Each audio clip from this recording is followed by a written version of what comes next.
les membres du cercle de Jefferson de combattre l'ignorance et la violence par le dialogue et la collaboration.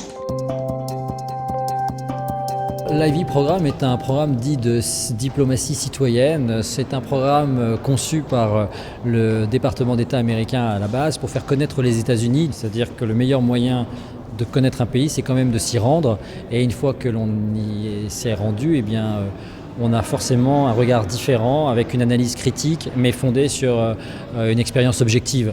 Et c'est cette expérience-là qui fait que les membres du cercle sont mieux à même de parler des États-Unis. Thomas Jefferson a été un président des États-Unis. Il a été ambassadeur des États-Unis en France, le deuxième, s'il est de mémoire, et il aimait passionnément la France. Passionnément la France. C'est un amoureux de la France. Le cercle Jefferson regroupe les anciens bénéficiaires du programme International Visitor du département d'État américain. Nous avons été fondés en 2001.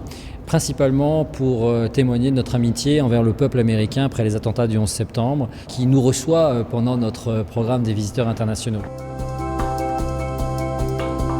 Ce soir, eh bien, nous avons une réception un peu particulière puisque nous accueillons les promotions 2009, 2010 et 2011. Najat Azmi, donc je suis chargée de mission actuellement dans une direction de la prévention de la délinquance et de l'habitat. Je suis partie en mars dernier, 2010. Almami Kanouté, je suis éducateur spécialisé dans un club de prévention à la délinquance. Je pars à partir du 26 avril.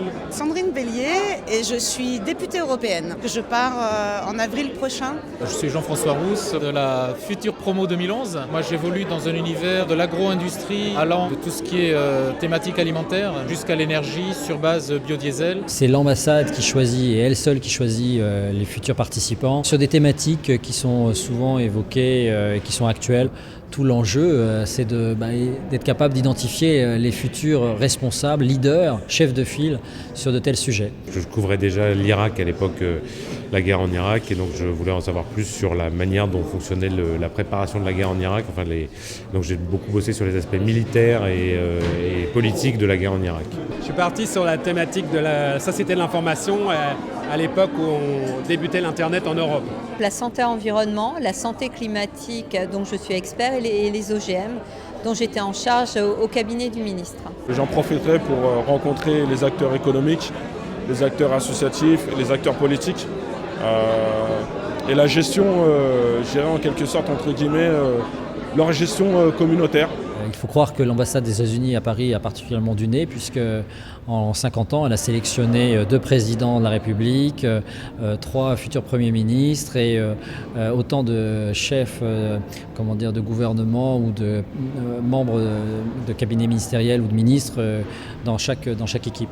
Un voyage extraordinaire qui m'a d'ailleurs beaucoup formé puisque j'ai eu la chance après d'être ministre de l'Industrie en France. Et donc j'avais appris pas mal de choses aux États-Unis en discutant avec vraiment, comme le font tous ces voyages, avec tous ceux qu'on veut rencontrer, on les rencontre. Et c'est extrêmement libre et donc extrêmement enrichissant. Ça peut avoir un impact sur comment on aborde les sujets, notamment en termes d'innovation, c'est-à-dire comment anticiper.